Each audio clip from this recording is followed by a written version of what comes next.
Hola, ¿cómo están? Feliz tarde. Les damos una cordial bienvenida a esta charla sobre evaluación especializada y perfiles de funcionamiento en TEA, organizada por el Centro de Atención Psicológica Integral de nuestra Universidad Católica del Maule. A nombre de este centro y a nombre de nuestra Facultad de Ciencias de la Salud, les damos la más cordial bienvenida. Este es un evento organizado en conjunto con la organización Te Amo de la Comuna de Constitución, gracias a las gestiones realizadas por su presidenta, la señorita Daniela Ilufi. Esta actividad también se enmarca dentro de los objetivos de vinculación con el medio y nuestro compromiso que tenemos como institución a desarrollar actividades para facilitar, ¿cierto?, el aprendizaje de ciertos conocimientos, ayudar a ciertas organizaciones también. Eso es lo que nos vincula con el medio de forma bidireccional. En este caso, la académica Catherine Morgado de la Escuela de Psicología ha preparado la siguiente charla para abordar más en detalle lo que involucra al trastorno del espectro autista. Muchísimas gracias a las personas que ya están conectadas y vamos a explicar brevemente la dinámica de esta actividad. La profesora Catherine Morgado va a hacer su exposición y ustedes pueden interactuar a través del chat que encontrarán en la parte superior derecha de su pantalla. Allí ustedes pueden dejar sus consultas, sus comentarios para que posteriormente nuestra académica pueda dar respuesta a ello. Catherine, en unos segundos te vamos a ver en pantalla para que nos puedas compartir tu presentación. Ok. Estás en el directo, Catherine. Ok, muchas gracias, Mónica. Voy a compartir.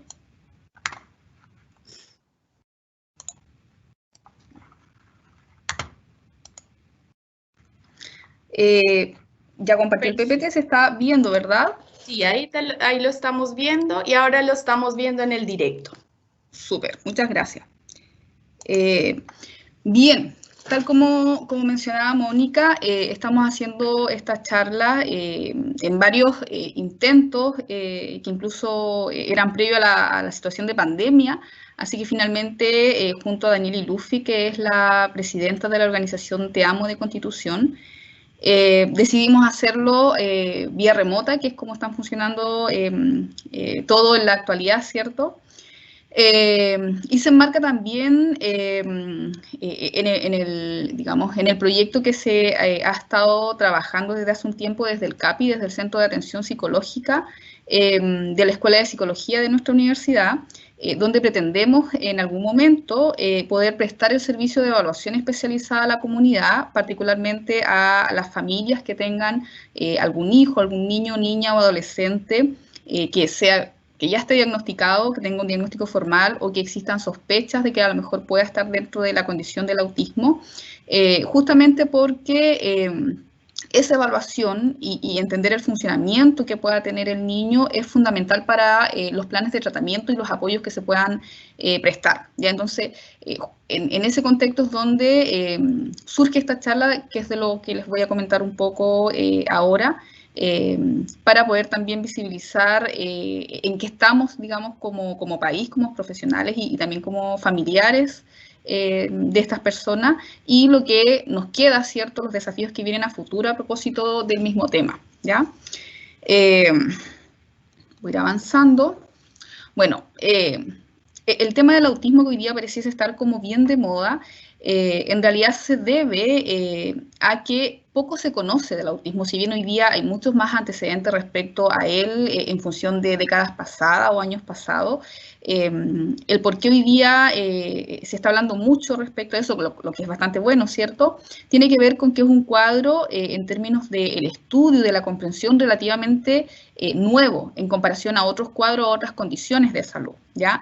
Y en esa misma línea, a la medida que se ha ido conociendo, se ha ido formando más gente en términos de los profesionales que atienden, ha ido aumentando también la prevalencia, ¿cierto? Se han ido dando más diagnósticos alusivos a esta condición y eso ha ido generando que la prevalencia, ¿cierto?, el número de personas o de niños diagnosticados con esta condición haya aumentado drásticamente en las últimas décadas. Ya, tal como dice ahí, hace décadas atrás de encontrar un diagnóstico en 10.000 personas, ¿cierto?, ahora ya tenemos uno dentro de 100 niños vivos, ¿ya?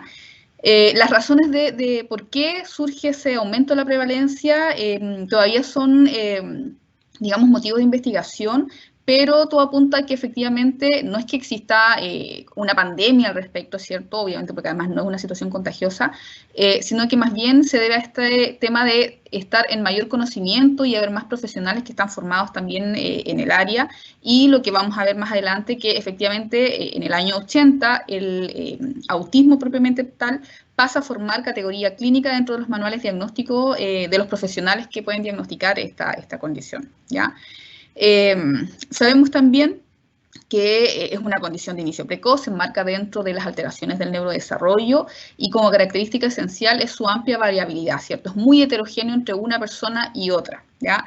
Tiene una base eminentemente neurobiológica, todo apunta a una hipótesis genética, y también, ¿cierto?, a pesar de que hay fuerte evidencia actualmente respecto a la base genética que tiene el TEA, también se aluden a ciertos mecanismos o factores ambientales. Sin embargo, hoy día, hasta el momento, digamos, a pesar de toda la investigación fuerte que se ha hecho en el último tiempo, se desconoce la causa exacta. O sea, no hay un biomarcador o un examen que uno pueda hacer y pueda determinar, mira, esta es la causa específica en este niño o niña que le hemos diagnosticado con TEA, ¿ya? La otra característica es que presenta una amplia comorbilidad, ¿ya? Eso quiere decir que en las personas que tienen esta condición también es muy común que se presenten otros cuadros de salud mental u otros cuadros de salud o cuadros médicos propiamente tal. Es muy común, por ejemplo, que un niño con condición del autismo también pueda tener, por ejemplo, discapacidad intelectual, o que conjunto de eso en algún momento de su vida se le diagnostique de TDA, por ejemplo, y eso también alude a que a la base de muchos de estos cuadros del neurodesarrollo hay una posible variable genética que es común a ello, ¿ya?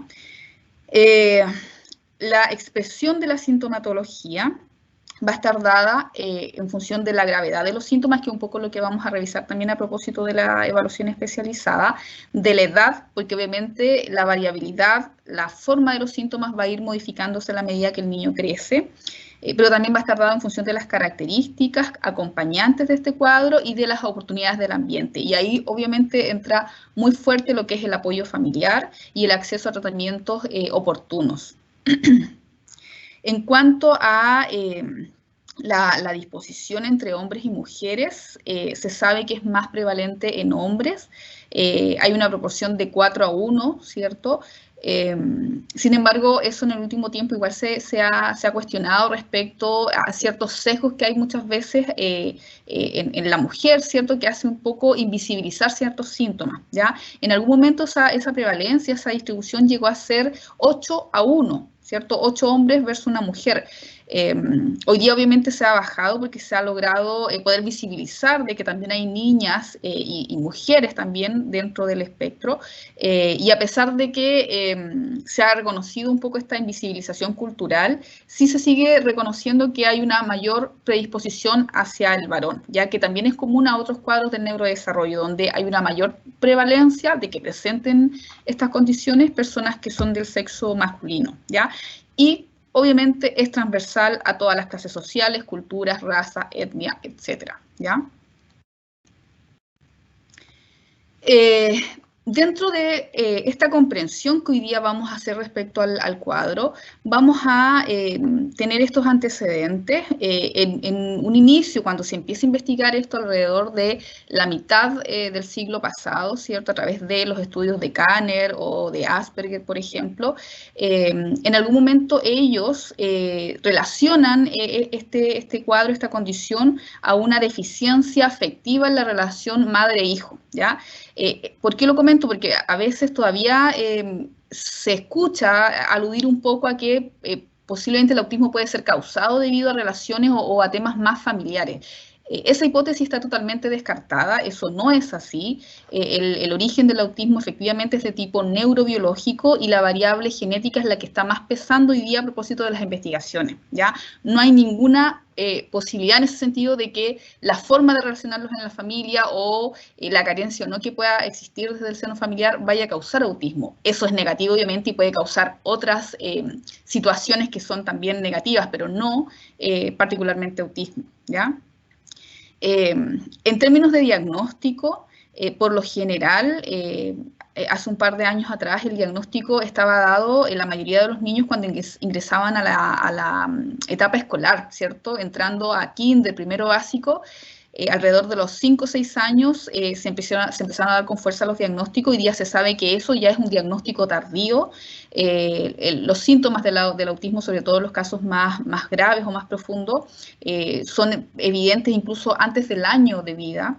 Y hoy día todo apunta a un diagnóstico precoz, ¿ya? El diagnóstico a nivel internacional o incluso en Chile ha ido bajando y se mantiene alrededor de los 36 meses, de los 3 años, e incluso se espera que sea antes de eso. O sea, hay todo un esfuerzo para que se puedan detectar signos de alarma y que ese diagnóstico ojalá por lo menos se pueda, o más bien, evidenciar esas señales de alarma, ojalá al año o al año y medio, porque obviamente en la medida que se detecten más rápido esas señales de alarma, se puede prestar tratamiento o apoyo en los aspectos que el niño pueda necesitar ayuda y que no se transforme como una especie de bola de nieve en función de los déficits que pueda estar presentando el niño, ¿ya? Antes también teníamos asociado todo este desconocimiento que existía hacia la comprensión, incluso hacia formas de abordaje y de evaluación. Por lo general existía esta tendencia de un mal pronóstico, ya niños muy tardíamente diagnosticados, muy tardíamente evaluados, familias que desconocían del tema, escuelas que desconocían del tema, por lo tanto se asociaba por lo general un mal pronóstico, ¿ya? Hoy día estamos hablando de un pronóstico variable que va a depender obviamente del diagnóstico precoz, de cuanto antes lo podamos detectar o diagnosticar, y obviamente a partir de eso poder establecer un apoyo, una intervención temprana a esa familia y a ese niño, ¿ya? Y esto obviamente, sobre todo el aspecto de intervención y el diagnóstico, ¿cierto?, va a depender del tema que nos reúne hoy día, que tiene que ver con la evaluación especializada y el perfil de funcionamiento. Tal como les mencionaba, para que comprendamos un poco lo que está sucediendo y lo que ha ido sucediendo en las últimas décadas con el autismo o el trastorno del espectro autista, tenemos que entender esto, ¿cierto? Recién en el año 1980 se introduce el autismo como autismo infantil en esa época en uno de los principales manuales de clasificación clínica, ¿ya? El DSM, así como el CIE, que es el CIE 11 actualmente, y hoy día el DSM-5, son manuales de tipo internacional que establecen para todos los profesionales de la salud cuáles van a ser los criterios diagnósticos para poder establecer que un niño, ya sea en Chile, en Colombia o en la China, por ejemplo, tiene o cumple los criterios para tal o cual condición, ¿ya? Y a diferencia de muchos otros cuadros o condiciones, como yo les comentaba, que llevan muchas décadas, incluso cientos de años, que ya habían sido reconocidos, identificados y descritos, el autismo recién en el año 80 pasa a conformar una categoría clínica, ¿ya? Por lo tanto, hoy día efectivamente estamos como aconteciendo a digamos, como a un auge en la visibilización, en la concientización, en el abordaje, en la formación de nuevos profesionales y en la investigación respecto al autismo, ¿ya? Luego, en la actualización de este mismo manual clínico, ¿cierto?, se cambia el nombre, se transforma a trastorno autista. En el DSM-4, que sale el año 2000, ¿cierto?, se incorpora la nomenclatura de trastornos generalizados del desarrollo y ahí existían varios cuadros, ¿cierto? El trastorno de Rett, el trastorno desintegrativo, el trastorno autista, que es como el autismo clásico, el trastorno de Asperger y otros que en el fondo aludían a distintas formas de presentar autismo, ¿ya? Luego, con la investigación clínica se logra determinar que en realidad las delimitaciones de estos cuadros en realidad tenían poca especificidad y que no tenían en términos poblacionales criterios estadísticos válidos, ¿ya? Por lo tanto, se opta en el DSM-13, que es el manual que está vigente hasta el día de hoy, ¿cierto?, el que estamos utilizando los profesionales de la salud y los médicos, a trastorno del espectro autista. Y en el fondo toma todos estos otros cuadros y los transforma en una sola nomenclatura, ¿ya? Y ahí pasa al eje de los trastornos del neurodesarrollo, que está acompañado de estas otras condiciones que yo les mencionaba, que tienen, entre comillas, este eje en común, que hay una hipótesis genética que está rondando la posible etiología de muchos de estos cuadros, y por eso también es que existe amplia comorbilidad entre estos mismos cuadros, ¿ya? Por lo tanto, hoy día vamos a entender el trastorno del espectro autista como digamos, como un gradiente donde el niño puede presentar, de acuerdo a su sintomatología, una mayor gravedad o mayor profundidad, o menor gravedad o menor profundidad, de acuerdo a el perfil que tenga de sus síntomas. Y ya se desaparece, ¿cierto?, como diagnóstico, por ejemplo, lo que nombrábamos anteriormente como el trastorno de Asperger. Ya eso ya no existe como diagnóstico clínico, quizás en la cotidianidad la gente lo sigue utilizando, pero hoy día en realidad todos los chicos que cumplen estas condiciones van a ser, digamos, diagnosticados con esta sigla de TEA, ¿cierto? Que se traduce como trastorno del espectro autista, pero en términos profesionales, obviamente suena mejor y es mejor entendido el término de condición del espectro autista, porque en realidad la traducción del concepto desde el inglés al español de trastorno, en realidad no es muy cómodo, ¿cierto? ¿Cuáles son esos síntomas? La mayoría quizás ya la conocemos, ¿cierto? Hay dos ejes principales. El primero, ¿cierto? El primer criterio es que el chico tiene que presentar de alguna manera deficiencias persistentes y significativas en la comunicación social y en la interacción social en distintos contextos. Algunas de estas condiciones se pueden apreciar en elementos como los que aparecen descritos acá abajito. Y por otro lado, el criterio B tiene que ver con esta faceta o esta característica, ¿cierto?, de que el niño presenta patrones restrictivos y repetitivos en el comportamiento, en la conducta, ¿ya? Y que está ligado también a intereses o actividades muy restringidas, ya que se pueden visibilizar en ejemplos como los que aparecen acá descritos, ¿ya?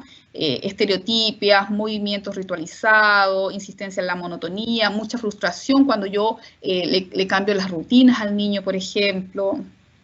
Y vamos a entender también dentro del perfil de funcionamiento que uno de los cambios importantes también que hubo desde el DSM anterior al manual actual, ¿cierto?, es que se elimina el criterio asociado a el déficit o alteración del lenguaje, ¿ya? Eso también fue producto de los avances investigativos porque también se logró determinar que no en todos los casos de autismo existía propiamente tal una alteración o un retraso del lenguaje. Lo que sí existe y que se tiende a confundir es una alteración de la comunicación y la interacción social, pero son dos cosas distintas, ¿ya? Y de ahí lo vamos a comentar. Y los otros tres criterios diagnósticos, ¿cierto?, es que obviamente los síntomas tienen que estar dentro del desarrollo y de hecho en las fases iniciales del desarrollo, por eso es que muchos síntomas incluso son evidentes dentro del año de vida, incluso en los primeros meses de vida, cuando sobre todo son síntomas más profundos.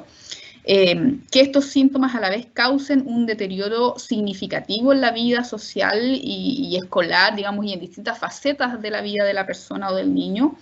Y a la vez, ¿cierto?, este último criterio de que estos síntomas o estas conductas que se puedan observar en el niño no se expliquen mejor o no sean, digamos, o no cumplan los criterios más efectivos para otro cuadro de estos que habíamos descrito recién en este apartado de las alteraciones del neurodesarrollo. O sea, que efectivamente podamos determinar como clínicos que efectivamente lo que presenta el niño, las características que está teniendo, efectivamente aluden a un cuadro de TEA y no es, por ejemplo, un retraso global del desarrollo, ¿ya? A partir de eso, ¿cierto?, como eliminamos todos los otros cuadros que antes se disgregaban, ¿cierto?, trastorno de Asperger, síndrome de Asperger, autismo, síndrome desintegrativo, etcétera. Hoy día la opción que nos queda para entender un poco más el perfil a través de estos manuales clínicos es determinar los niveles de gravedad, que más que el nivel de gravedad, alude a niveles de apoyo, ¿ya? Y ahí vamos a entender que podamos estar, o el chico o la chica puede estar en el grado 1, en el grado 2 o en el grado 3, ¿ya? Siendo el grado 1, entre comillas, como el que menos necesita apoyo para funcionar en el día a día, y el grado 3, ¿cierto?, el más grave, ¿cierto?, alusivo quizás a un nivel de gravedad más agudo y que en síntesis necesitaría más apoyo del medio, ¿cierto?, de los distintos sistemas en la cual habita el niño para poder dar respuesta a las demandas del ambiente a nivel escolar, familiar, etcétera, ¿ya? Aquí, sin embargo, hay que tener igual cierta especificidad porque, y por eso hacemos este hincapié que más que el nivel de gravedad, en base a estos criterios vamos a estar hablando de niveles de apoyo, porque no es que el niño siempre vaya a estar en un determinado grado, ¿ya? O que pueda tener de alguna manera un solo, o ubicarse en un solo grado y que eso sea inmutable. De hecho, puede un niño, de acuerdo a sus características, por ejemplo, en el criterio A de comunicación social, a lo mejor necesitar un grado 3 de apoyo y necesitar mucho apoyo en la integración social, en el juego con los pares, etcétera, etcétera. Pero en la línea de los comportamientos restringidos y repetitivos, a lo mejor no está en el grado 3, a lo mejor tiene poquitas conductas restringidas y repetitivas y a lo mejor ahí puede estar en el grado 2, por ejemplo. ¿Ya? Entonces, toda esa especificidad justamente apunta a poder ir determinando estos perfiles de funcionamiento a los cuales vamos a llegar a hablar, ¿ya? Bueno, puntualmente, entrando ya en el tema de la evaluación especializada, vamos a entender que esta es muy importante porque básicamente se define como un proceso sustancial dentro del diagnóstico y que además es relevante a la hora de proponer herramientas de intervención que van a ser adecuadas, ¿ya? Porque obviamente tienen que ser pertinentes al caso, ¿ya?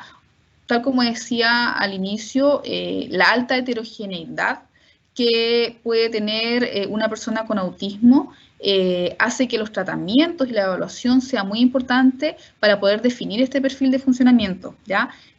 Podemos tener dos chicos con el mismo diagnóstico, con la misma condición del espectro del autismo, pero lo que van a necesitar como tratamiento va a ser quizás totalmente distinto entre uno y otro, ¿ya? Y lo mismo, ¿por qué estamos hablando de este tema? Porque una cosa es que a la familia o que a nuestro hijo, ¿cierto?, se le diagnostique o que el médico nos confirme que efectivamente está dentro del espectro del autismo, pero una cosa muy distinta es poder entender cuál es su perfil de fortalezas y debilidades para poder prestar apoyos y orientación a la familia. Entonces, esa es la importancia un poco de estos temas que hemos querido abordar en esta charla, ¿ya?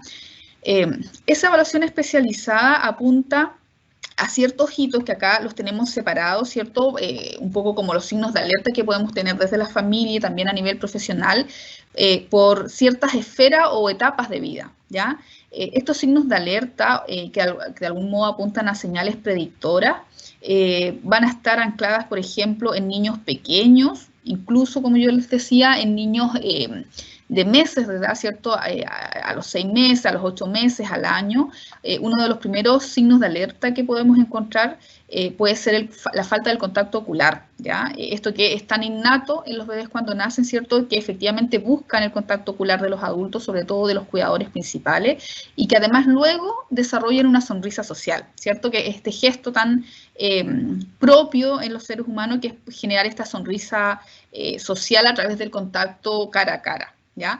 Otro de los elementos que van presentando estos niños es que empiezan a ver o se empiezan a observar retrasos en los hitos psicomotores, ¿ya? Los hitos psicomotores que tienen que ver con el alcance de la marcha, el gateo, tanto en la parte psicomotriz, también en el ámbito del lenguaje y otras áreas, tiene ciertos rangos, ¿ya? No es que un niño tenga que alcanzar necesariamente al año, 2 meses, por ejemplo, poder caminar solito. Hay rango, hay niños que lo alcanzan a los 8 meses, otros a los 10, otros al año 2 meses, pero hay un límite, ¿ya? Y esos signos de alarma que son muy manejados y son evaluados, por ejemplo, los controles de niños sanos, que son muy manejados por los pediatras, por las enfermeras que hacen control de niños sanos, ¿cierto? Por las educadoras diferenciales, las educadoras de párvulo que tienen a cargo niños pequeños, que son en toda esta esfera del desarrollo, por ejemplo, nos alarman cuando el niño al año y medio, por ejemplo, no ha alcanzado la marcha, eso se transforma en un indicador, ¿ya? Entonces, hay varios de estos elementos que tienen que ver justamente con las etapas del desarrollo que tiene que ir alcanzando el niño, ¿ya? Y ya también pueden presentar alteración sensorial, que después en las etapas posteriores se va haciendo mucho más evidente y más rígida, ¿ya? Luego, entre los 3 y 5 años, se observa efectivamente, o ya se empiezan a evidenciar efectivas muestras de alteración en la sociabilización, sobre todo en la reciprocidad, que tiene que ver con esta respuesta a las conductas duales, ¿cierto? Si yo juego con el niño, si yo le tiro una pelota, el niño debe responderme la pelota, o los clásicos juegos que uno como familia hace casi de manera intuitiva con el niño, ¿cierto? Si se cae algo, uno lo recoge, el niño lo vuelve a tirar, o el juego de esconderse detrás de una manera mantita, todos esos juegos que implican la interacción entre dos personas, donde tiene que haber una coordinación a pesar de lo pequeño que puede ser el niño, aluden a la reciprocidad, ¿ya? También ya se empiezan a observar alteraciones en las conductas de comunicación, ya se empiezan a observar conductas repetitivas, sobre todo en el juego, ¿ya? Y a propósito de la alteración sensorial que se empieza a hacer más evidente, ya empieza a presentar el niño autoestimulación sensorial, ¿ya? La autoestimulación sensorial son conductas compensatorias, ¿ya? Y de hecho todos tenemos conductas de autoestimulación sensorial. Por ejemplo, si alguien está muy cansado, muy aburrido en una reunión, puede que empiece a mover su pierna, ¿ya? Y eso es una conducta compensatoria de autoestimulación para poder regularse un poco uno cuando está o muy cansado o muy aburrido en una reunión, por ejemplo, ¿ya? Lo que ocurre en estos niños es que es muy exacerbado y muchas de estas conductas sensoriales muchas veces causan mucha alteración en su funcionamiento diario, ¿ya? Y luego, cuando ya inician o ingresan al sistema escolar, también ligado al tema de la alteración sensorial, empiezan a haber estereotipas, las conductas restrictivas y repetitivas en el juego pasan a transformarse en intereses restringidos, ya se empiezan a observar fallas en las funciones ejecutivas, en todo lo que tiene que ver con la organización, con empezar una tarea y poder concluir una tarea, en poder seguir un orden, ¿cierto?, dentro de ciertas rutinas en la sala de clases, por ejemplo. Y ya en etapa escolar, preadolescente, adolescente, ¿cierto? Lo que más afecta es esta alteración en la conducta adaptativa. En el fondo, cómo el niño o la niña se va adaptando a los distintos ambientes y va respondiendo a las demandas que nos genera el ambiente a la medida que vamos creciendo, ¿ya? Si ustedes se fijan, cada una de estas condiciones o alteraciones que se van a presentar en estas esferas corresponden a ventanas evolutivas que tienen que ver con estos periodos evolutivos. Eso significa que de alguna manera, si no alcanzo esa acción, actividad o habilidad, luego va a repercutir en que no se pueda desarrollar otra. Ya son habilidades que de alguna manera están como concadenadas, ¿ya? Por ejemplo, si yo no logro tener contacto ocular desde temprana edad, ya si no logro mirar o no tengo interés en mirar a otras personas a la cara, muy difícilmente voy a adquirir el lenguaje, por ejemplo. Entonces, por eso tiene que ver con esta concepción de que son hitos en el desarrollo del niño que aluden a ventanas evolutivas y que nos van a ir permitiendo el avance o el paso hacia otros niveles mayores de habilidades.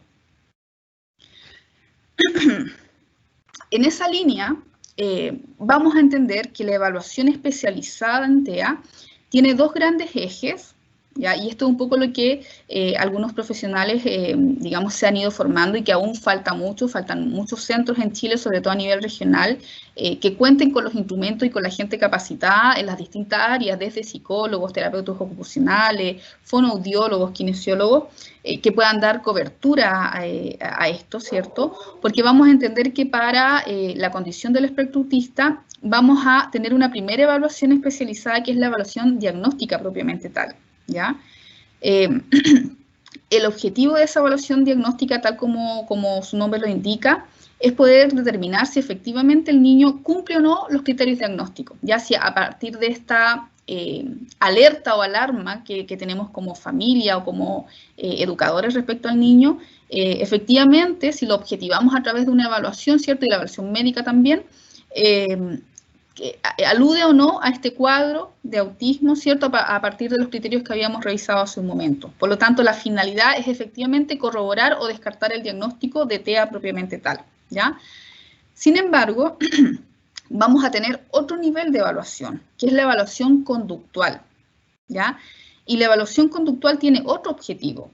El objetivo de esta otra evaluación, que puede ir a la par, digamos, de la evaluación diagnóstica propiamente tal, sin embargo, tiene otros objetivos, como menciono, tiene que ver con esto, ¿cierto? Con poder determinar el perfil de funcionamiento del niño a partir de las características y la profundidad de sus síntomas, así como de sus fortalezas y debilidades personales y de las oportunidades y amenazas que también tenga el medio, ¿ya? Porque obviamente, si el niño en su medio familiar o en su medio comunitario tiene pocas redes o recursos de apoyo, obviamente esos síntomas van a ser más agudos aún o le van a causar mayor interferencia en su vida, ¿ya? Esta evaluación a la vez tiene como finalidad establecer el plan de apoyo, ya establecer lo que conocemos como plan de apoyo, plan de intervención, programa de intervención o propiamente dicho tratamiento, ¿ya? Y ese tratamiento obviamente está dirigido a la adaptación funcional o para que el niño mejore su adaptación funcional, y ahí entra esta importancia de poder reconocer la individualidad que puede tener un niño respecto a otro niño que a lo mejor está también en la condición del autismo, pero funcionan de manera muy distinta, ¿ya? Esta evaluación, tanto como la evaluación diagnóstica, podemos observar que a lo mejor el niño tiene algunos déficits, tiene algunos signos de alarma y a lo mejor en la evaluación diagnóstica determinó que no cumple todos los criterios diagnósticos. El médico efectivamente no termina por aludir al diagnóstico propiamente de autismo. Sin embargo, tal como aparece acá en ambas, siempre que detectemos un signo de alarma, un signo de alerta, algún nivel de retraso en algún área del niño, ya a la edad que sea, ese niño, digamos, es un indicativo de que ese niño necesita un nivel de apoyo, ya sea fonoaudiológica, kinesiológica, del terapeuta ocupacional, del psicólogo, etcétera, ¿ya? Una cosa es que a lo mejor el niño no cumpla hoy día todos los criterios para el diagnóstico de autismo.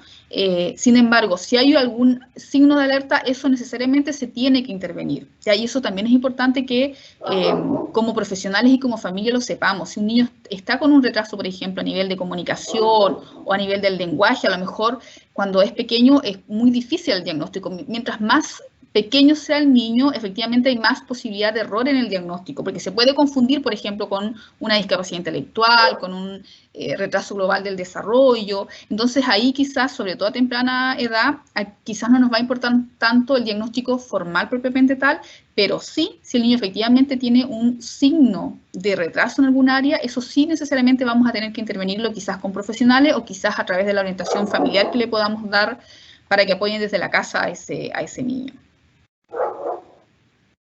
Veamos entonces algunas especificidades de esta evaluación diagnóstica. Tal como ya he mencionado, ¿cierto? Parte de estos signos de alarma que por lo general están asociados a estos indicadores de retraso en algún nivel de los hitos del desarrollo. Cuando aparecen esos signos de alarma, por lo general debe ir una pesquisa, ya que es una evaluación estandarizada, pero que es breve, ¿ya? Por lo general se hace a través de cuestionarios como el MChat, que es un cuestionario cortito que está estandarizado en Chile y que de alguna manera ayuda a objetivar estos signos de alarma o esta inquietud que pueda tener la familia, ¿ya? Ahí obviamente en esa pesquisa también va a ser importante todo lo que tiene que ver con el control del niño sano en las primeras etapas, el rol del pediatra, las enfermeras, las educadoras de párvulo, como habíamos mencionado, y obviamente también la familia, ¿ya? Cuando ya pasa el nivel de pesquisa y se confirma un poco la sospecha, ¿cierto? Ya debiese ocurrir una evaluación diagnóstica propiamente tal, ya que tiene como objetivo esto de poder objetivar los síntomas, o sea, determinar efectivamente si el niño cumple o no con los criterios para la condición del espectro autista. Y ese diagnóstico, si bien tiene que ser un diagnóstico transdisciplinario, porque son múltiples las áreas o facetas del desarrollo que pueden estar alterados en el niño, el diagnóstico formal, cierto y definitivo, lo tiene que dar el médico, en este caso un neurólogo o un psiquiatra infantil, ¿ya? Eso se hace, por ejemplo, a través de pruebas como el ADOS o el ADIS, que sobre todo en niños más grandes va a ser muy importante su aplicación porque son los test internacionalmente validados para aquello y que además han demostrado a través de la investigación clínica un alto nivel de especificidad y de sensibilidad. Eso quiere decir que en el fondo es muy certero en función de si hay riesgo, si el resultado en la evaluación me muestra un alto riesgo, es muy probable que efectivamente sí tenga autismo el niño, ¿ya? Lo menciono porque, claro, ningún test hoy día está, o ningún resultado en un test está ligado directamente al diagnóstico. El diagnóstico es complejo, ¿ya? El diagnóstico es una apreciación profesional y por lo general a través de un equipo multidisciplinario en donde se toman en cuenta varios indicadores y uno de esos es el resultado en una prueba como el ADOS, por ejemplo, ¿ya? La complicación de eso, y que también tiene que ver un poco con estas iniciativas que estamos haciendo hoy día, es que son test bastante caros. Probablemente a muchos de los profesionales no va a ser fácil llegar a adquirir un test como el ADOS, por ejemplo, porque es muy caro, y también requiere tal como el nombre lo indica, ¿cierto?, mucha especialización por parte de estos profesionales, ¿ya? Incluso a nivel de médicos, por ejemplo, entre ellos mismos, cuando uno asiste a charlas o capacitaciones, reconocen que hay muy baja nivel de comprensión, por ejemplo, entre los mismos médicos de lo que hoy día se sabe del autismo, por esto que explicábamos, que es un cuadro que recién se está empezando a entender. Y lo otro importante es esto del contexto, ¿cierto? Que ojalá podamos objetivar y llevar la evaluación a los distintos aspectos de la vida del niño y no solamente nos enfoquemos en la casa o en el ambiente escolar, ¿ya? Y por otro lado está otra faceta de la evaluación conductual. ¿Por qué es tan relevante? Y no solamente nos basta quedarnos con el diagnóstico, es porque esta evaluación conductual es la que nos va a dar origen al perfil de funcionamiento, ¿ya? Que tiene que ver con poder determinar la profundidad de los síntomas nucleares que tiene el niño, las características o condiciones acompañantes, y poder determinar este perfil de fortalezas o debilidades, ¿ya? Que está ligado a la intervención, como ya mencionaba, con características que es intensiva y tiene que ser extensiva, además, a distintos ambientes.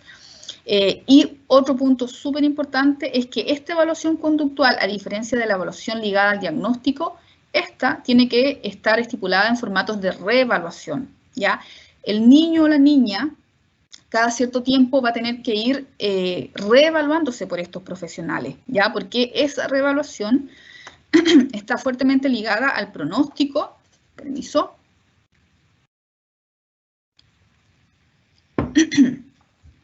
y a poder ir determinando el progreso que va teniendo el niño cada cierto tiempo en la medida que está expuesto a una intervención y poder ir viendo si el niño avanza o no en función de la intervención que estamos haciendo y si es necesario ir adecuando los objetivos de esta intervención.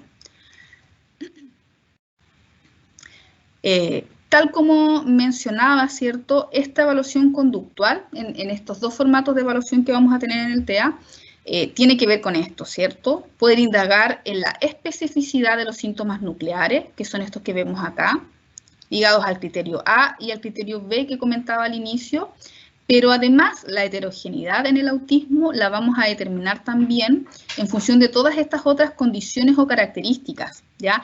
Que si bien no son parte de los síntomas nucleares del autismo, sí vamos a entender de que a partir de estas vamos a ir entendiendo el perfil que tiene el niño y la heterogeneidad que se da dentro del autismo, ¿ya? Entre ellas, por ejemplo, el nivel del lenguaje que presenta el niño, si tiene o no alterado el lenguaje comprensivo o expresivo, el nivel intelectual, medido a través, por ejemplo, de una prueba de funcionamiento cognitivo, la conducta adaptativa, el tipo de inicio del cuadro de autismo, ¿ya? No es lo mismo que el niño haya presentado síntomas desde el nacimiento o desde los primeros meses a esta otra característica de inicio de los síntomas que antes eran alusivos al cuadro desintegrativo infantil, que en el fondo uno veía que el niño presentaba todos los hitos del desarrollo, tenía un desarrollo normal, entre comillas, en función de que iba alcanzando ciertas habilidades, y luego alrededor de los 2 años de vida, la familia observaba un retroceso, y por eso el nombre anterior, ¿cierto?, era como un cuadro desintegrativo, iba perdiendo las habilidades, ¿ya? Y que ocurría alrededor de los 2 años de vida. Esa situación que se da en algunos cuadros de autismo, en algún momento alimentó el mito de las vacunas, ya que por lo general en ciertas etapas, y ahí los papás lo manejan muy bien, ¿cierto?, donde los niños por normativa de salud, ¿cierto?, se les van poniendo ciertas vacunas alusivas a ciertas enfermedades. Entonces, por lo general calzaba con que en ciertos periodos, 18 meses, 2 años, 24 meses, etcétera, el niño tenía que pasar por estos periodos de vacunación y muchas veces coincidía por azar, digamos, o más bien propio del cuadro que ya traía desde el nacimiento, ¿cierto?, que yo observaba o los padres hacían esta relación, como le puse la vacuna en tal periodo, luego de la vacuna empezó como a presentar esta sintomatología o estos retrasos en el desarrollo o este retroceso en el desarrollo, ¿ya? Eso alimentó un poco el mito de las vacunas, porque hoy día se sabe que, y está totalmente descartado a nivel científico, de que el uso del timerosal en las vacunas sea una causa posible de autismo, ¿ya? Eso está absolutamente descartado en la actualidad.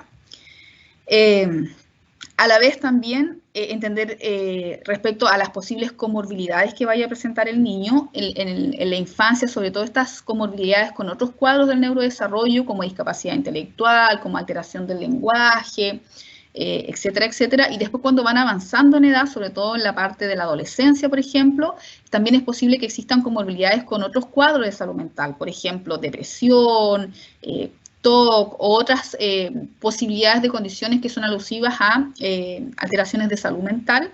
Y por último, también condiciones médicas, ¿ya?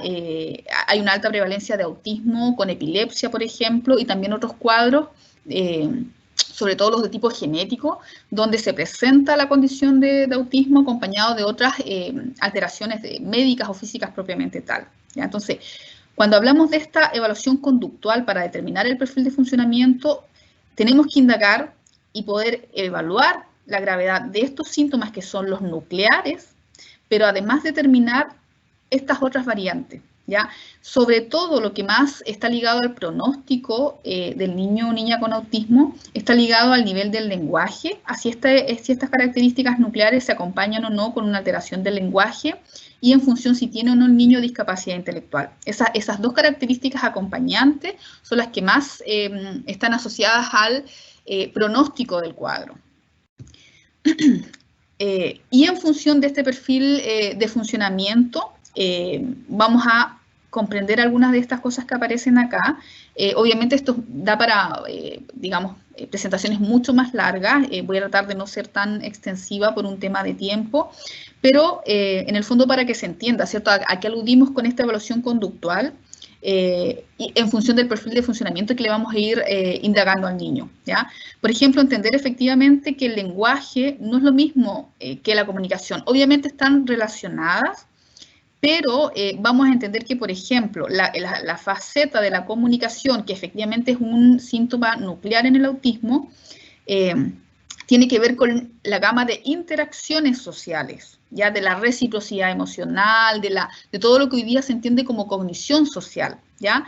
Sin embargo, un niño puede o no tener, ¿cierto? Un niño con autismo puede o no tener alteración del lenguaje, ¿ya? En algunos casos sí hay ausencia completa del habla y hay un retraso significativo a nivel comprensivo y expresivo del lenguaje, pero hay casos en que no, que el niño puede tener un lenguaje formal adquirido, sin embargo, no habla o habla muy poquito con las personas porque lo que tiene es esto muy agudo, ¿cierto? En realidad no tiene interés en comunicarse con los otros, ¿ya? Ni con la familia, ni con los pares, porque obviamente habla de su síntoma nuclear, que es parte del autismo. ¿Ya? Entonces, tal como aparecen, digamos, en estos clústeres, este espectro, ¿cierto? Este perfil de funcionamiento, yo como profesional lo voy estableciendo en todas estas dinámicas, ¿ya? A nivel de comunicación, por ejemplo, puede ir desde que el niño, observamos, ¿cierto?, que el niño no realiza ningún intento, ningún indicio de querer comunicarse con otros, ¿ya? Hasta niños que presentan quizás dificultades sutiles en reconocer las expresiones sociales o emocionales de otros, ¿ya? Que sería como menos complejo, ¿ya? Entonces, estas facetas, tanto de síntomas nucleares como de síntomas acompañantes, se van a ir como entrecruzando, ¿ya? Y eso es lo que tenemos que evaluar con harta especificidad dentro de esta evaluación conductual para poder ir determinando este perfil de funcionamiento al que estamos aludiendo, ¿ya? Por otro lado, ¿cierto? Esta otra gama de síntomas que tiene que ver con la alteración en la sociabilidad, ¿ya? Podemos tener niños que vayan o que presenten un desinterés completo por otras personas, ¿cierto? Y que presenten esto como de la sordera paradójica, ¿cierto? Que la mamá o el papá de la casa lo llaman por el nombre y pareciese no atender a su nombre o que no se aprende el nombre, y a pesar de que no tiene alteración de la audición, ¿cierto? Es como que no escucha, ¿ya? Hasta casos de niños que el contacto personal, la sociabilidad, no está tan alterada, pero sí digamos, presentan fallas en la reciprocidad, ¿cierto? Incluso cuando ya son más grandes se dan cuenta un poco de esta alteración que tienen y tratan de compensarlo, y en esa compensación cometen errores sociales, ya tratando de ser más intrusivos de lo que uno desearía, siendo repetitivos en los temas, etcétera, etcétera. Entonces, Aquí también atravesamos en el fondo por un gradiente o por un abanico de opciones que vamos a poder ir indagando en las evaluaciones clínicas. Para la mayoría de estas áreas existen diversos instrumentos de evaluación. No todos son aplicados por un solo profesional, ¿cierto? La mayoría, como son áreas bastante amplias del desarrollo, aluden también a expertise de distintos profesionales y por eso la evaluación y la intervención también tiene que estar dada por equipos multidisciplinares. Por otro lado, en el ámbito de las conductas repetitivas y restringidas, que alude al perfil sensorial, también hay instrumentos que específicamente indagan sobre el perfil sensorial del niño. La mayoría de las conductas repetitivas y restringidas que vamos a observar en los niños con autismo tienen que ver con las dificultades sensoriales, ¿ya? Y ahí básicamente ocurren o están en dos niveles de ámbitos, que por un lado tiene que ver con la reactividad sensorial, y podemos tener niños que tienen hiporreactividad, o sea, hay una ausencia o disminución del umbral de respuesta frente a los estímulos, o pueden tener una hiperreactividad, ya que por lo general es lo que uno más observa, ya una respuesta muy intensa, una descompensación respecto a estímulos visuales, auditivos, etcétera, ¿ya? Y a nivel de la integración sensorial, ¿cierto? A nivel de cada una de estas esferas sensoriales, lo auditivo, lo visual, lo táctil, lo vestibular, ¿cierto? Podemos también tener dificultades en la integración. Entonces, cuando uno evalúa y el profesional aplica, por ejemplo, instrumentos estandarizados para evaluar estas esferas o tiene la agudeza clínica para hacerlo, vamos a ir viendo que el perfil del niño tiene que ver con el cruce de cada uno de estos aspectos, que está muy bien descrito digamos, en instrumentos internacionales. Y, por ejemplo, solo inclusive con el perfil sensorial del niño yo podría tener un perfil de funcionamiento específico a nivel de conductas repetitivas o restringidas, ¿ya? No todos los niños, por ejemplo, solo presentan hiperreactividad, ¿ya? Algunos niños presentan hipo e hiperreactividad, pero en áreas sensitivas distintas. Y por último, como ejemplo, porque podríamos describir muchas otras áreas, pero a nivel del desarrollo intelectual, que tal como lo mencionaba, si bien no es un síntoma nuclear del cuadro, lo que se ha visto a nivel investigativo, ¿cierto? Que el nivel de desarrollo cognitivo o la habilidad intelectual o lo que se traduce como discapacidad o no intelectual, ¿cierto? Que por lo general es medido a través de las pruebas de inteligencia por los psicólogos, es uno de los indicadores, es uno de los síntomas no nucleares, ¿cierto? O de las condiciones acompañantes que está fuertemente ligado al pronóstico, ¿ya? Y ahí también nos vamos a encontrar con esta gran heterogeneidad y variabilidad, desde niños con autismo que tienen efectivamente una discapacidad intelectual profunda, a niños que tienen discapacidad intelectual moderada, a niños que no presentan discapacidad intelectual y que en el fondo tienen un desarrollo cognitivo normal, pero sí con un perfil muy heterogéneo. Eso indica que en el fondo a nivel intelectual tienen habilidades que están muy altas y otras muy descendidas, y niños que incluso pueden presentar altas capacidades cognitivas, ya incluso por sobre la media, y este cuadro que ahora en el último tiempo también se ha, entre comillas, se ha ido haciendo como conocido, popular, que es lo que se denomina como el síndrome del sábano o el síndrome del sabio, que alude a esta heterogeneidad, ¿cierto? Que en el fondo, en base a una evaluación cognitiva e intelectual, se puede observar, y obviamente en su conducta y en todo su repertorio, se puede observar que esa persona tiene áreas de desarrollo intelectual fuertemente desarrolladas, casi con habilidades mentales excepcionales, y otras áreas, sobre todo ligadas a la parte de sus síntomas nucleares, ¿cierto? Las conductas repetitivas y los ámbitos de sociabilización las tienen muy descendidas, ¿ya?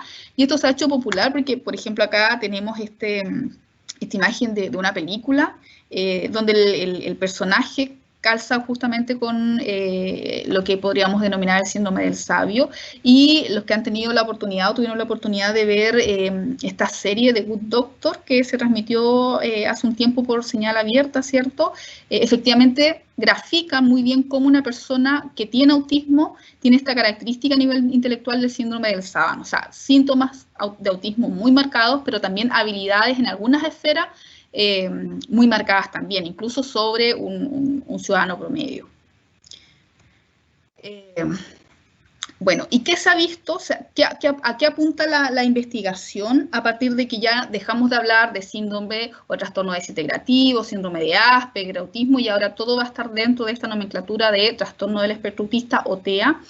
La evaluación especializada, de la cual le estoy como comentando un poco, alude, ¿cierto?, a poder determinar en cada una de estas esferas y de muchas otras más, este perfil que de alguna manera va a estar como en un gradiente, casi como en una posibilidad de espectro, de abanico, como lo dice esta caracterización de espectro, donde lo más especializado que podemos hacer en términos de la atención clínica es poder ir cruzando, primero evaluando cada una de estas esferas, e ir cruzando, ¿cierto?, los resultados o las habilidades y destrezas y debilidades que pueda tener el niño, y eso de algún modo me va a ir determinando ciertos perfiles de funcionamiento que me van a orientar al diagnóstico, ¿ya?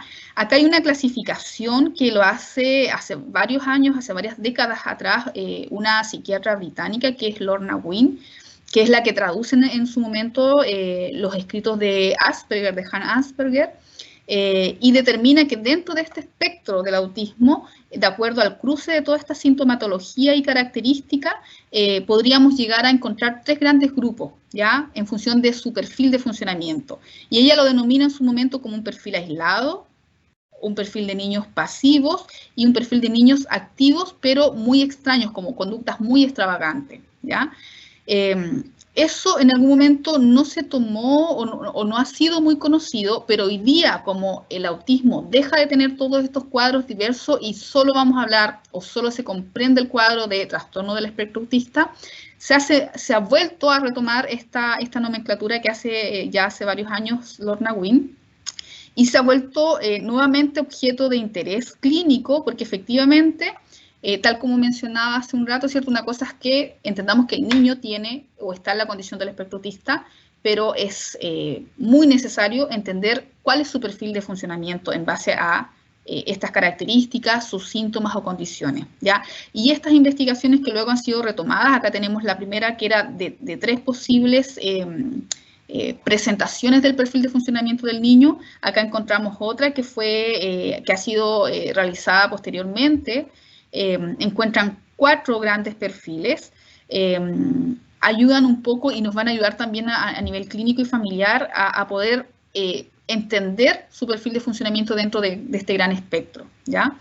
Y lo importante acá es más que la etiqueta o el nombre, ¿cierto? Es que justamente estas características, al yo cruzar, ¿cierto?, todas estas evaluaciones, permiten apuntar a ese perfil de funcionamiento que nos interesa en la parte de la intervención. Y para terminar, ¿cierto?, que está ligado a lo que acabo de mencionar, ¿cierto?, este perfil de funcionamiento tiene que ver con la evaluación en la profundidad de los síntomas, ¿ya?, con el grado en que estos interfieren en la vida cotidiana y en la funcionalidad de la persona con TEA, en el fondo entender cómo y cuánto impacta, y a partir de estas evaluaciones que les he comentado a grosso modo, ¿cierto?, poder determinar este perfil de fortalezas y debilidades. Eso nos liga directamente a la intervención, y esa intervención también, todas las intervenciones que hoy día han sido estudiadas de manera empírica en el mundo apuntan que los 2 focos principales que tiene que tener la intervención es apuntar al desarrollo de la comunicación como una habilidad fundamental, ¿cierto?, en nosotros los seres humanos, y por otro lado en el desarrollo del funcionamiento adaptativo, ¿ya? Y aquí, ojo, no nos vamos a meter de lleno en el tema de la intervención porque no era el propósito de esta charla, pero ojo que la intervención en el desarrollo o en las conductas adaptativas propiamente tal, tiene que ver, o tenemos que tener también el criterio y la certeza de esto, ¿cierto? Hay que, entre los profesionales y la familia, ayudar a entender qué cosas queremos cambiar en los niños con autismo, ¿ya? El autismo no es una enfermedad, no tiene cura, por lo tanto, no todo lo vamos a querer cambiar, no todo debemos cambiarlo en el autismo, ¿ya? Ahí la evaluación asociada a lo que les he comentado tiene que estar fuertemente también implicada en poder advertir las conductas no funcionales o desadaptativas, sobre todo las conductas que pueden ser objeto de peligro para el niño o para otros, respecto a conductas que pueden ser quizás poco típicas, pero a lo mejor son compensatorias para el niño. A lo mejor el niño tiene cierto nivel de gestos o de movimientos pero no le interfieren en la vida cotidiana y de hecho a lo mejor lo está haciendo como un mecanismo compensatorio. Entonces la agudeza de los equipos profesionales también tiene que ver con eso, ¿ya? Entendiendo que, claro, la condición del autismo lo hace poseer una serie de características que hoy día se están conociendo, que de hecho hace décadas atrás incluso eran motivo de castigos en la familia, pero hoy día tenemos que entender que es parte de la diversidad y de la condición y que a lo mejor hay muchas conductas que en el fondo hay que aceptar, nomás que hay que entender y que no todas son objetos de intervención en el niño con autismo, ¿ya? Tal como pasaba quizás hace décadas atrás, ¿cierto? Con los niños zurdos, que en algún momento eso se castigó y se le obligaba al niño zurdo a escribir con la mano derecha. Eso hoy día es obviamente impensado, ¿cierto? Acá también tenemos que entender en términos culturales también eso, ¿ya? Sí requieren un plan de tratamiento y cuanto antes mejor, ¿cierto? Ligado al diagnóstico precoz, pero luego tenemos que apuntar a este perfil de funcionamiento un poco en base a lo que les mostraba, rápidamente, ¿cierto? Para poder ir definiendo, bueno, ¿qué va a ser objeto de intervención con este chico o esta chica con TEA? Ya he terminado, no sé si me extendí mucho o no, o si fui muy rápido o no, pero con eso termino la presentación. Quiero dar las gracias se me fue el puntero, a Daniela, por haber, digamos, facilitado también que podemos estar haciendo estas actividades en conjunto y ojalá que en su momento cuando los tiempos y la pandemia lo permitan poder iniciar el proyecto de evaluación especializada desde nuestro centro de atención psicológica integral y de a poco ir apuntando a abrir espacios de evaluación, de intervención, de formación de profesionales y de acercamiento también a la comunidad porque faltan mucho. ¿Cierto? Hay centros que están muy ligados a la región metropolitana, pero estamos aún en pañales respecto a lo que se puede hacer desde la investigación hasta el trabajo directo con familias sobre el autismo en Chile. Así que eso. Así es, Katherine. Muchísimas gracias por aclararnos tantos conceptos, por darnos este panorama general de esta condición, varias cosas que allí los papás que nos están viendo deben tener en cuenta y sobre todo esta gran noticia que desde el Centro de Atención Psicológica Integral vamos a hacer evaluación especializada para niños, niñas y adolescentes con esta condición. Sería el centro pionero en el Maule en realizar este tipo de evaluaciones. Katherine, volvemos contigo al directo porque ya hay varias consultas en el chat. Recuerden que pueden hacer llegar sus dudas, sus comentarios a nuestra académica a través del chat que encontrarán en la parte superior derecha de sus pantallas. Volvemos entonces con Katherine al directo y de forma anónima nos consultan. ¿Cuál sería la intervención educativa de un niño o niña con TEA en la escuela? Eso redunda un poco en lo mismo que había estado presentando. Es muy difícil poder determinar como un manual de procedimientos o un plan de tratamiento que sea estándar. Eso redunda nuevamente en que podamos conocer cuáles son las áreas más afectadas del niño, la profundidad de sus síntomas, y que luego eso, a través de los equipos que a lo mejor puedan evaluarlo, puedan trabajar en colaboración con las escuelas o si es apoyado desde los mismos equipos de integración quizás de las escuelas, poder entender, por ejemplo, si el niño efectivamente tiene mucha alteración sensorial, quizás poder regular ciertos elementos en la sala de clase o estar atento a esos elementos porque por lo general las crisis o las descompensaciones que hacen los niños con autismo, por ejemplo, se deben a las alteraciones sensoriales. Entonces, hay cosas que son muy como preventivas y que, claro, la familia, la profesora en la escuela, los equipos profesionales tienen que poder indagar en este perfil, que eso se socialice con las personas que están en contacto con el niño para poder ir determinando qué es lo que necesita y el apoyo que necesita el niño en la escuela y en la casa. ¿Ya? Por ejemplo, un niño a lo mejor en la escuela necesita estar más separadito, ¿cierto? En términos de espacio, porque a lo mejor le molesta que lo toquen y eso le causa una gran descompensación. Pero a lo mejor a otro niño lo que más le molesta y lo descompensa es el ruido, por ejemplo. Entonces a lo mejor vamos a optar como familia en una escuela, si es posible, que tenga menos números de alumnos por sala y toda la evaluación que ya tiene que ver con poder prestar los apoyos educativos propiamente tal. Entonces ahí hay una evaluación que también es individual, que lo puede hacer la escuela desde las educadoras diferenciales, desde los mismos profesores, porque obviamente la intervención está ligada a eso. En términos generales, lo que se está haciendo en las escuelas, sobre todo entendiendo las alteraciones sensoriales que son comunes en los niños con autismo, algunas veces o se están empezando a desarrollar salas que son como adaptadas, que son salas con bajo nivel de estimulación, que se van a utilizar no siempre, sino que cuando el niño está en una descompensación y a lo mejor se necesita regular y que obviamente no lo va a lograr hacer en una sala con 30, 40 alumnos donde están todos moviendo, gritando a veces o mucha actividad. Entonces necesitamos sacar al niño para que se compense de esa crisis a un lugar que a lo mejor va a estar más preparado, con una baja intensidad de estímulos para que él se compense, ¿ya? Entonces hay iniciativas como en esa línea que pueden ser como más transversales, pero nuevamente, lo que se pueda hacer o no en términos específicos va a depender del perfil del niño. No podemos decir que todos, por ejemplo, van a presentar una necesidad de regular la estimulación auditiva, porque a lo mejor no todos tienen ese tipo de alteración. Entonces va a depender justamente de eso. Claro, se ve caso a caso. También nos consultan, ¿cuál es el rol de un fonoaudiólogo en la escuela?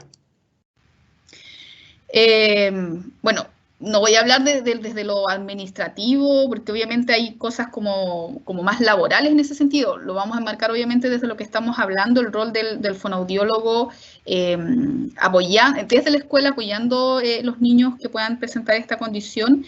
Se ha visto que es fundamental el rol del fonoaudiólogo, sobre todo en las primeras etapas del autismo y sobre todo los niños que tienen alteración del lenguaje.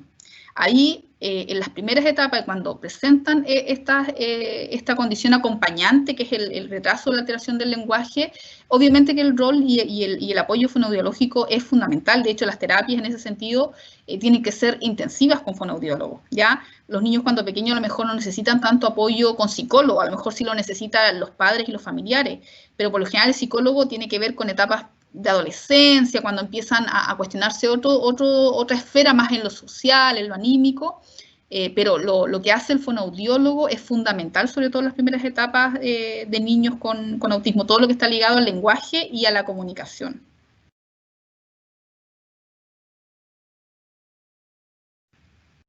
Estás sin audio, Mónica. Perdón. Isabel decía que muy clara la información y agradecía tu exposición, Catherine. Y también nos preguntan, consulta, la evaluación especializada, asumo que se refieren a la que en mediano plazo hará el CAPI, ¿cierto?, de nuestra institución, ¿es para todos y todas? Por ejemplo, ¿de un colegio particular pueden ir? Sí, eso obviamente está en stand-by. Cuando la situación de salud lo permita y podamos volver a la presencialidad, vamos a estructurar todo lo que va a implicar aquello. Lo hemos pensado de manera abierta como un servicio, en el fondo, donde la familia o los colegios públicos o privados puedan derivar en niños que tengan sospecha o que los mismos, o cuando ya han ido al médico y el médico que necesite corroborar el diagnóstico, niños que tengan sospecha o incluso niños que ya estén diagnosticados, porque hacíamos justamente esta distinción, ¿ya? Una cosa es que la familia sepa que el niño tenga autismo y que el médico lo haya diagnosticado, pero otra cosa muy distinta es la evaluación conductual, que además requiere reevaluaciones en el tiempo, y que a lo mejor, aunque ya tenga el diagnóstico, va a requerir obtener este perfil de funcionamiento en todas estas áreas que yo mencionaba con el uso de distintos instrumentos y test, ¿ya? Entonces, esperamos que eso se pueda concretar en el futuro y lo más probable es que sea abierto, ¿ya? Va a tener un costo porque los instrumentos son bastante caros, pero obviamente va a ser mucho más accesible a centros privados que a lo mejor hacen este tipo de evaluación, que por lo general están en la región metropolitana, por ejemplo, que donde además es bastante caro y eso también dificulta el acceso. Entonces, en el momento cuando lo tengamos activo, también vamos a canalizar hacia la comunidad las formas de acceso y de ingreso. Antes de continuar con nuestra experta respondiendo las dudas, Karen Rojas nos pregunta que si tenemos fecha programada para realizar el centro. Queremos contarte, Karen, que el Centro de Atención Psicológica Integral de la Universidad Católica del Maule ya existe hace varios años y a través de él se realizan atenciones en salud mental y también vínculo con la comunidad. Por ejemplo, este evento lo hacemos a través del CAPI UCM. Actualmente las puertas del centro están cerradas físicamente, pero se han abierto de manera virtual y nuestros expertos están ofreciendo orientaciones y asesorías en salud mental. Ustedes pueden ingresar a la página juntosnoscuidamos.ucm.cl y si tienen alguna consulta en salud mental, también desde el área de las enfermedades respiratorias y todo lo que tiene que ver con la pandemia, pueden hacer allí sus consultas. También hay otra modalidad de orientaciones psicológicas en salud mental para personas mayores, para infancia, para mujeres posparto y en definitiva estamos realizando una atención a toda la ciudadanía. La pandemia no nos ha detenido. Entonces, nuestro centro ya existe hace muchos años, es el Centro de Atención Psicológica Integral y desde allí esperamos en un mediano plazo implementar este servicio que nos comentaba nuestra experta. Volvemos con Catherine para continuar respondiendo las consultas y Lorena nos dice, me gustaría saber si pueden orientarme sobre dónde puedo realizar en Talca la evaluación A22. Bueno, ese es justamente uno de los instrumentos que aplicaríamos en el CAPI cuando se dé la condición. Yo personalmente, siendo bien sincera, desconozco de profesionales que previo a la pandemia, porque ya es imposible aplicarlo, lo hayan estado realizando en la región, porque se requiere un cierto nivel, de hecho hay que hacer cursos para especializarse y además el costo del instrumento se eleva a varios millones de pesos. Entonces, por eso es tan difícil el acceso en regiones a equipos o lugares donde presten la evaluación con el instrumento. Probablemente a lo mejor lo haya, yo lo desconozco, pero si hay, deben ser muy pocos.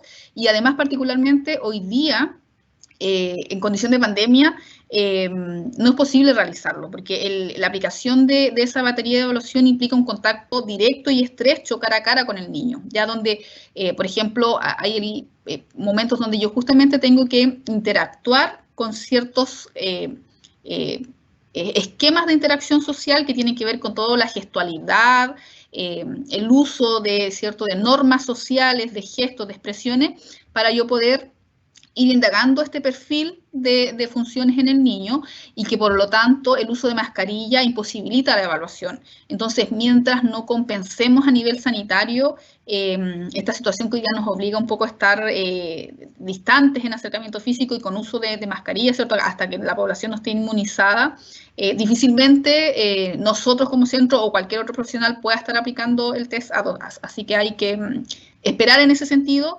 Y en términos de acceso, como yo mencionaba, el propósito de hacerlo desde el CAPI es porque justamente faltan lugares, ¿ya? Probablemente, como decía Mónica, seamos los primeros en la región del Maule en poder ofertar ese servicio cuando la condición sanitaria lo permita. Karen Rojas nos pregunta si hay alguna edad óptima para realizar esta evaluación. El A2 particularmente, que es como el gol estándar, se puede aplicar al año de edad del niño, ¿ya? Sin embargo, cuando yo como familia o como padre o como educador, incluso un niño antes del año, empiezan a aparecer signos de alerta, por ejemplo, que un chiquitito a los 6 meses no mire a los ojos a la mamá o al papá, o que yo lo empiece a llamar por su nombre, o que le haga un gesto con la mano, las cosas típicas que hacemos con los bebés, y veo que el niño no responde, veo que tiene esta sensación de que me traspasa con la mirada, que no responde a la estimulación de la familia, incluso antes del año, yo debería llevar a mi hijo a un pediatra o exponer mi preocupación en el control del niño sano, y ya se empiezan a pesquisar signos de alarma. Y ahí se puede aplicar, por ejemplo, cuestionarios de conductas que yo puedo observar como padre, que obviamente son ayudadas a través del profesional, y podemos en el fondo tener una sospecha de, ¿ya? El diagnóstico en niños pequeños, como yo decía, antes del año o al año y medio, es más riesgoso, porque pueden existir síntomas que son comunes en distintos cuadros. Puede ser también, no sé, puede que no sea autismo, puede que sea un retraso global del desarrollo o una discapacidad intelectual. Sin embargo, es necesario que nos alertemos y ahí lo que hacen los profesionales y el médico, por lo general el pediatra, es dejar como sospecha de, ya cuando el niño cumple los 3 años, y si sigue manteniendo los síntomas nucleares del autismo, ahí ya propiamente tal, con la evaluación de ADOS y de otros instrumentos, se formaliza, por decirlo de algún modo, el diagnóstico de autismo. La edad promedio que se está manejando hoy en día, a propósito del mayor conocimiento, en Chile y el mundo es alrededor de los 3 años, pero lo óptimo, a lo que se está apuntando hoy día, es que ese diagnóstico ojalá baje al 1 año y medio, ¿ya? Porque obviamente mientras más rápido detectemos, se va a poder alertar a la familia, orientar a la familia, intervenir al niño y se van a, de alguna manera, mejorar los pronósticos en función de sus síntomas. Perfecto. También nos preguntan, ¿escuela especial o escuela de educación básica regular para un niño o niña con TEA? Eso nuevamente va a depender de la situación particular del niño. Lo que más está ligado quizás a esa respuesta es este otro ámbito que yo les mencionaba, que no es un síntoma nuclear del autismo, pero que puede estar como condición acompañante, que es la discapacidad intelectual. Por lo general, si yo tengo un niño con autismo y que además al evaluarlo por un psicólogo a los 6 años, que es desde donde se puede hacer el uso del test que se aplica para la discapacidad intelectual, y que ya también tiene que el niño hacer ingreso al sistema escolar, ¿cierto? Si yo veo dentro de este perfil de funcionamiento específico que además del autismo tiene una discapacidad intelectual moderada o profunda, quizás la opción más adecuada como familia sea que lo llevemos a una escuela especial, ¿ya? Porque probablemente sus condiciones de autismo más la discapacidad intelectual va a ser muy complejo que una escuela regular esté condicionada y capacitada para prestarle todos los apoyos que el niño necesita. Entonces, un poco, si pudiéramos tener como esta generalidad, obedecería a ese criterio, ¿ya? Pero como les he mencionado, todo va a depender de la condición particular del niño. También nos dicen por acá, hola profesora, tengo una hermana con 17 años diagnosticada con Asperger a los 4 años, actualmente con TEA. ¿Se sabe sobre el aumento de estos casos? O sea, sí, tal como lo comentaba al inicio, el aumento de la prevalencia ha sido drástico en los últimos 50 años, aumentando de un caso en 10.000 niños vivos a un caso en 100 niños, ¿ya? Eso a nivel de cifra internacional. En Chile todavía no tenemos, digamos, un estudio de prevalencia. Hace 2 años atrás, el 2018, hubo una iniciativa a través de la Cámara de Diputados de poder levantar a través del cruce de datos de los distintos ministerios, Ministerio Social, Salud y Educación, para poder acercarnos a la cifra estadística de niños y niñas y de personas adultas también que viven dentro del espectro, pero eso quedó stand-by. A la fecha, de hecho, no se, digamos, y con todo lo que ha acontecido en el último tiempo, creo que ha quedado como en el tintero. Y también han habido, digamos, indicios de algunas universidades que en algún momento trataron de hacer estudios de prevalencia, pero en Chile no tenemos una cifra exacta. La cifra que manejamos, que son a nivel internacional, es que se ha ido ratificando en distintos países, en Estados Unidos, en Inglaterra, habla de que hay un niño diagnosticado con autismo cada 100 niños vivos, digamos. El aumento de la prevalencia en realidad se desconoce, es muy alusivo a que hoy día se sabe más del autismo y se está diagnosticando propiamente, cosa que décadas atrás a lo mejor pasaba o se entendía como otro cuadro o se obviaba, ¿cierto? Tiene que ver mucho con eso, con el conocimiento y el acercamiento desde los equipos de salud a esta condición, y en algún grado también se sospecha de que pueden haber quizás ciertas características o más bien ciertos factores ambientales que puedan estar abultando un poco el diagnóstico. En términos ambientales, el uso de la vacuna, como lo mencioné, el uso de timerosal en las vacunas está totalmente descartado desde la investigación, pero sí, por ejemplo, hay otros factores ambientales que sí ha apuntado a que aumentan la prevalencia o el riesgo de que tu hijo nazca con autismo, que por ejemplo son ciertos fármacos como el ácido valproico, que es un fármaco antiepiléptico, de uso común en Chile, que se dan en los consultorios, que los dan los psiquiatras, que tiene un buen uso porque se usa para la epilepsia y se usa como estabilizador del ánimo, por ejemplo, el trastorno bipolar, pero tiene el gran riesgo de que si una mujer que tiene estos cuadros está consumiendo ácido valproico en una etapa particular del embarazo, que es en el primer mes del embarazo, por ejemplo, que a veces ocurre, ¿cierto? La mamá no se da cuenta que está embarazada o que está en condición de embarazo y sigue consumiendo su fármaco, que es lo que le corresponde por su diagnóstico. Eso efectivamente eleva altísimamente el riesgo de que el niño nazca con autismo. Es tan probado que incluso hoy día el manejo experimental en animales, ¿cierto? Se hace con ácido valproico. Y hay otros factores como la edad del padre, que hoy día también se sabe. Padres mayores de 50 años, hablando efectivamente del varón, ¿cierto? Hoy día se sabe que está relacionado como un factor ambiental que aumenta la prevalencia, a diferencia de otras situaciones como el síndrome de Down, donde el factor de riesgo es la edad de la mujer, ¿cierto? Acá se ha logrado determinar en el último tiempo, a partir de las investigaciones, que padres varones de mayores de 50 años también tienen mayores probabilidades de tener o procrear niños con autismo. Y otros factores como el síndrome alcohólico fetal, cuadros virales en el embarazo como la rubiola, también están asociados de manera más empírica a generar niños con autismo. Y queda mucho por investigar en autismo. De hecho, en nuestra institución también el académico Esteban Aliaga está investigando algunos mecanismos, ¿cierto?, que te involucran la poda sináptica y cómo ello puede en algún momento revertir incluso esta condición. Son investigaciones que estamos llevando a cabo desde la Universidad Católica del Maule. Daniela nos escribe, Daniela Ilufi nos dice: agradecer a la universidad la posibilidad de conocer más sobre estos temas tan importantes para nosotras y nosotros como Te Amo Constitución. Ya para ir cerrando, Catherine, entonces te dejamos para unas breves palabras de cierre. Ya no hay más consultas en nuestro chat, así que te dejo la posibilidad de enviar un mensaje para cerrar este evento. Solo agradecer a la gente que participó, agradecer efectivamente a Daniela. Esperemos que en el futuro podamos seguir desarrollando iniciativas, tal como tú lo decías, Mónica, en distintas áreas.